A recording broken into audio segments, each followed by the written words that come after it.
morning. Welcome back to another class. How are you today? I'm really happy because I am here with you in another class. Today is the last class of this week because as you know, tomorrow we don't have classes. Because it's Teacher's Day. Yes. Also, I remember that I want to make a special announcement. Yes, I want to wish a very happy birthday to you, Yassin. I hope you enjoy your day. Happy birthday! Today's lesson, we are going to practice and develop our listening and reading skills. Listening and reading skills with a very interesting story. Please open your book on page 46, reading section. Are you on the page now? We are going to learn about this girl, the seagull Valentina Tereshkova. This story is full of values, determination, and we are going to learn how this girl made her dream come true. The part 1 of this story. But before we begin, have you ever had a dream? I remember, guys, the first day of school when I met you. Remember the exercise about our goals for the future? I remember that some of you said that you want to be a YouTuber or a video game producer. Do you still have that dream? What do you have to do to follow your dreams, guys? Here, we are going to learn about Valentina Tereshkova. If you don't have your book, don't worry. I will put the picture and the audio to follow the listening and the reading.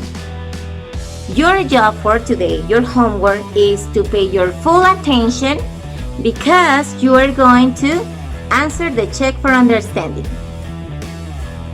Before begin, please watch this little video from AMCO to give you an introduction about this story.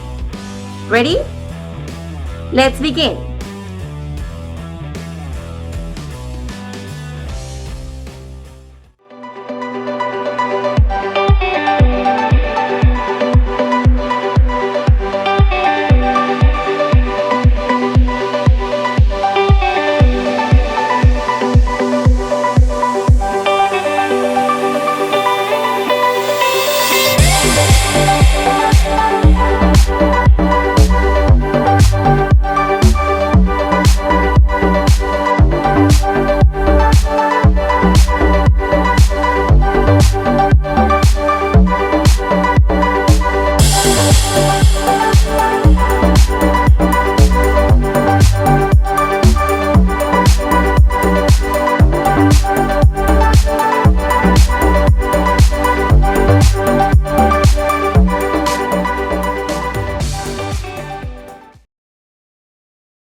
Values, determination, making a dream come true.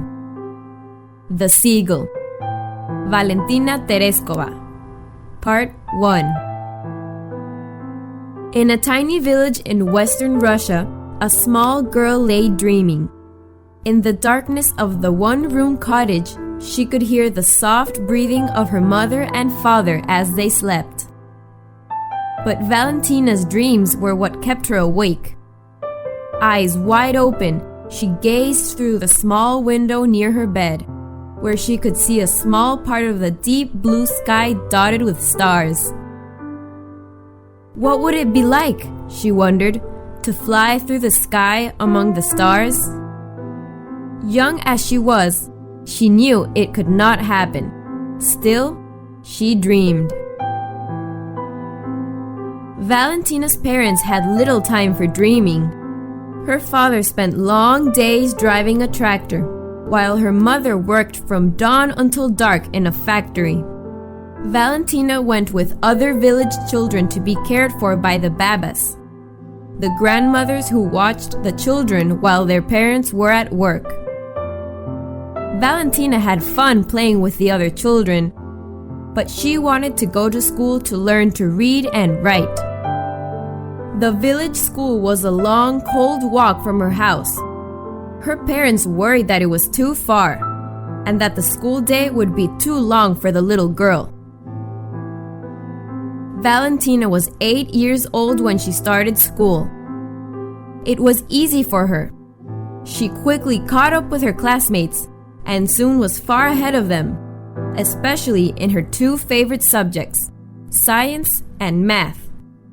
On the playground and in physical education class, Valentina was strong and quick, running faster and jumping higher than anyone else. She was having fun. But then, her father was called away to fight in a war, and a few months later was killed in battle.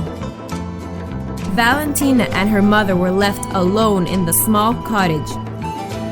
Valentina, seeing her mother's sadness, decided that she must do everything possible to comfort her and help her feel better. She hurried home from school each day to light a fire and fix dinner for her mother, who she knew would be tired and hungry after her long day at the factory. There wasn't much to eat, and it was very cold. It was hard to find the money for warm clothes and firewood. By the time Valentina was 15, she had made a tough decision. She would leave school and go to work in the same factory as her mother. That way, the two of them could have a more comfortable life. When Valentina told her teacher about this, she was very sad. "Valentina," the teacher told her, "you are strong, smart, and responsible. You need to continue your education, especially if you hope to be a scientist." Valentina nodded. "I know I need more schooling," she said, "but my mother needs me to work." The teacher thought for a few moments, then she said, "Valentina, I have an idea. Maybe you can do both." She told Valentina about a school she knew that would send lessons to Valentina to complete at home and return. "It will take a lot of hard work to do this on your own," she said. "But you are a brave girl, and I know you can do it." Valentina did. She worked each day at the factory and studied every night, long after her mother had gone to sleep. And each night, she looked up into the sky at the twinkling stars and thought again how wonderful it would be to fly through space. At the factory, Valentina made friends with other girls her age. They often invited her to join them for activities, but she usually refused because she had to study. Once she had graduated and had more time, she happily accepted their invitations. One day, she saw a sign on the factory bulletin board.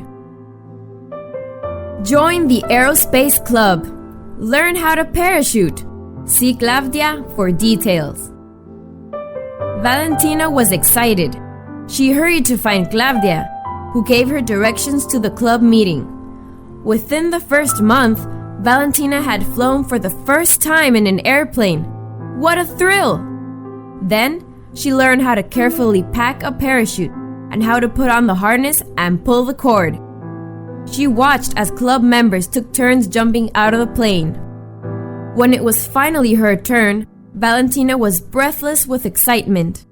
Claudia said, "Don't be afraid, Valentina." But Valentina just laughed.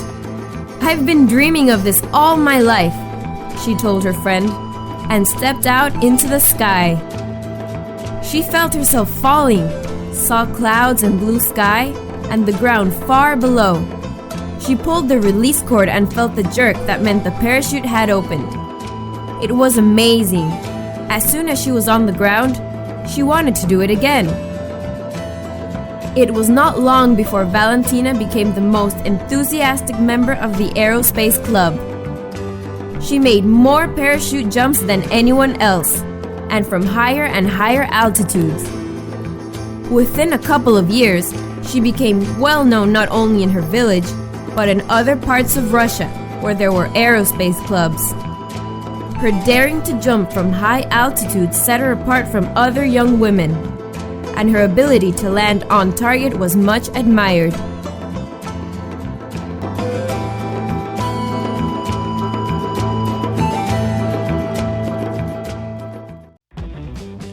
So what do you think about this story? It's very interesting, right? I want to continue learning more about this girl. Listen guys, right now you are doing a very hard work as Valentina did, because you are doing your homework by yourself. I know that it's not the same that to watch a video class than being in the classroom sharing your opinion or your ideas. It's not the same, but you guys are doing a great job, and I want to say thank you, and please continue working like that. I hope that this ends soon and we can go back to school and see you guys again. So this is all for this class. Enjoy your weekend and see you Monday. Bye bye.